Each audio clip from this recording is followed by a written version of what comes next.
Hello everyone. बच्चों, अब तक हम लोगों ने यूनिट 2 के अध्याय 2 परिवार के उत्तम स्वास्थ्य के उपाय, इसके अंतर्गत जल की उपयोगिता तथा जल को शुद्ध करने की विभिन्न विधियां, इन चीज़ों की काफ़ी विस्तृत जानकारियां प्राप्त की। आइए आज हम लोग इसी अध्याय में आगे बढ़ते हुए जीवन रक्षक घोल के बारे में कुछ जानकारियां प्राप्त करते हैं। जीवन रक्षक घोल क्या है, इसे कब व्यक्ति को दिया जाता है, ये बहुत ज़रूरी है जानना। तो आइए देखते हैं हम लोग। मनुष्य जल के अभाव में 1 सप्ताह से अधिक जीवित नहीं रह सकता है। शरीर में जल के 10% अभाव से इसके बुरे परिणाम हो सकते हैं। ऐसे भी कहा गया है कि जल ही जीवन है। तो मनुष्य जो है जल के बगैर बहुत ज़्यादा दिनों तक जीवित नहीं रह सकता है। और मनुष्य के शरीर में जल के 10% अभाव से भी इसके बुरे परिणाम देखने को मिलते हैं। और जल के अभाव में क्या होता है, शरीर में निर्जलीकरण की स्थिति उत्पन्न हो जाती है।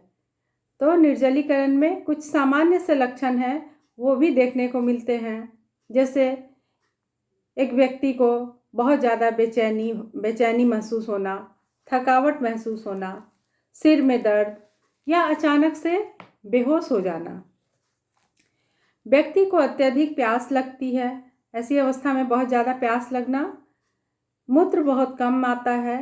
अत्यधिक निर्जलीकरण, वमन, अतिसार, अधिक गर्मी, तेज ज्वर व अधिक व्यायाम करने से हो सकता है। क्या है, निर्जलीकरण की स्थिति कब आ जाती है? जब एक व्यक्ति को बहुत ज़्यादा बुखार हो जाता है, फीवर हो जाता है, या फिर अतिसार की स्थिति, बहुत ज़्यादा शौच बार बार जाना पड़ जाता है, या वमन या उल्टी की अवस्था हो जाती है। अगर व्यक्ति बहुत ज़्यादा धूप से होकर आया हो, या फिर व्यायाम के बाद शरीर से बहुत अधिक मात्रा में पसीने का निकल जाना, तो ये सब जो स्थिति है, ये निर्जलीकरण की स्थिति को उत्पन्न कर देता है।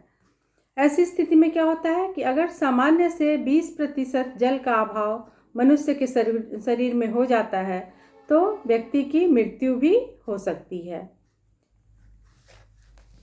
कुछ माताएं अतिसार व वमन में बच्चों को पानी देना बंद कर देती हैं।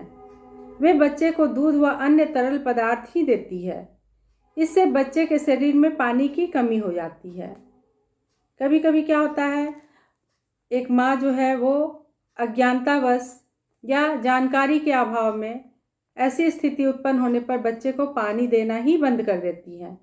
दूध देती है लेकिन पानी बिल्कुल नहीं। तो ऐसे में क्या होता है कि छोटे बच्चों के शरीर में और ज़्यादा ही निर्जलीकरण की स्थिति हो जाती है। शरीर में पानी का अभाव हो जाता है बच्चों के, और माँ इसे समझ नहीं पाती है, जिसके कारण कभी कभी बच्चे की मृत्यु भी हो जाती है। ऐसे बच्चों को जीवन रक्षक घोल के रूप में तरल पदार्थ देकर बचाया जा सकता है। तो क्या है, एक तो माँ को जागरूक करना, इस अज्ञानता से दूर करना कि बच्चे को पानी देना बिल्कुल बंद नहीं करना है। अगर बच्चे के शरीर से बहुत अधिक मात्रा में जल निकल गया हो, निर्जलीकरण की स्थिति उत्पन्न हो जाती है, तो घरेलू स्तर पर भी हम लोग इसे कुछ सामान्य तरीके से बच्चों को दे सकते हैं। जैसे नमक चीनी का घोल बनाकर दिया जा सकता है, और इसे बार बार दिया जा सकता है, ताकि बच्चे के शरीर में जल के साथ साथ नमक की जो मात्रा, सोडियम की जो मात्रा निकल जाती है, वो उसे रोका जा सके। तो इसके लिए हम लोग घरेलू स्तर पे क्या करेंगे, आइए देखते हैं। इसे विधिवत जानना भी ज़रूरी है। पानी में क्या है, सबसे पहले तो जल को बहुत अच्छे से बॉयल करके किसी अच्छे बर्तन में रख लेना है, और उसे ठंडा हो जाने देना है। पानी में ज़रा सा नमक और चीनी का घोल कर देने से शरीर को इलेक्ट्रोलाइट संतुलन, शरीर में क्या होता है कि इलेक्ट्रोलाइट संतुलन बना रहता है, नमक चीनी के घोल से ही। पानी के इस नमक व चीनी के घोल को ओरल रिहाइड्रेशन सॉल्यूशन अर्थात जीवन रक्षक घोल भी कहते हैं। ओरल रिहाइड्रेशन सॉल्यूशन, इसे हम लोग शॉर्ट में या छोटे में ORS घोल कहते हैं। इस घोल को सरलता से घर में बनाया जा सकता है। विश्व स्वास्थ्य संगठन यूनिसेफ के द्वारा इस घोल की विधि को मात्रा के साथ बताया गया है, जिसे हर कोई बना सकता है और रोगी व्यक्ति को ये घोल दिया जा सकता है और उसकी जान बचाई जा सकती है। तो इसमें देखिए जीवन रक्षक घोल बनाने की विधि क्या है। सबसे पहले तो उबला हुआ पानी 1 लीटर या घरेलू मात्रा में 1 गिलास ले लेंगे।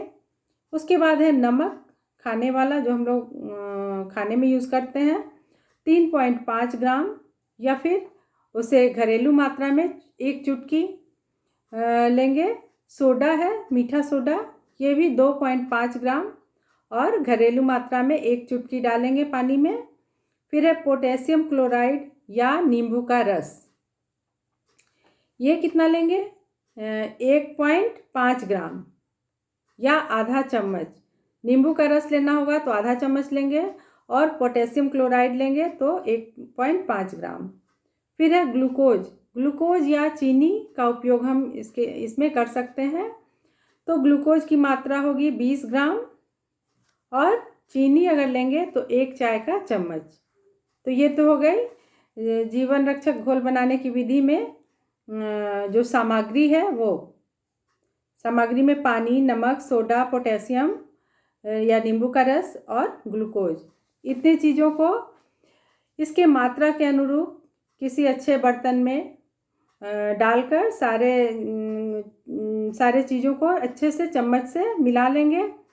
और जैसे ही व्यक्ति के अंदर अतिसार के लक्षण उभरते दिखे तो उसे ये घोल देना आरंभ कर देंगे। या फिर ये कह सकते हैं कि जितनी बार व्यक्ति शौच से आता है या फिर वमन करता है तो उस स्थिति में ये घोल उसे बार बार देना बहुत ज़रूरी है। ये क्या करता है, शरीर में तुरंत एनर्जी भी लाता है, ऊर्जा की कमी की भी पूर्ति करता है और नमक की मात्रा को भी संतुलित रखता है। तो इस तरह से क्या होता है कि रोगी व्यक्ति के शरीर में जो जल की अपर्याप्तता हो जाती है वो ये पूरा करता है। तो इस तरह से हम लोग घरेलू उपचार के तौर पर जीवन रक्षक घोल बनाकर रोगी व्यक्ति को देकर उसे निर्जलीकरण की स्थिति से ऊपर लाया जा सकता है। और अगर रोगी व्यक्ति की तबीयत ज़्यादा नाजुक हो जाती है या स्थिति बिगड़ने लगती है, तब तुरंत ही वहाँ के जो नज़दीकी चिकित्सक हैं उनसे मिलें और तुरंत व्यक्ति को डॉक्टर से दिखाकर या डॉक्टर के सलाह के अनुसार उनके लिए यथोचित कार्य करना आवश्यक है। तो बच्चों, आज हम लोगों ने जीवन रक्षक घोल के बारे में जाना। तो ऐसे हम लोग घर में भी अगर किसी व्यक्ति को या किसी बच्चे को इस तरह की परेशानी हो जाती है कभी, तो तुरंत ही, या कोई व्यक्ति बहुत थका हुआ है तो उसे ये घोल बनाकर हम लोग दे सकते हैं और उसकी मदद कर सकते हैं। तो बच्चों, आज के लिए इतना ही। Thank you.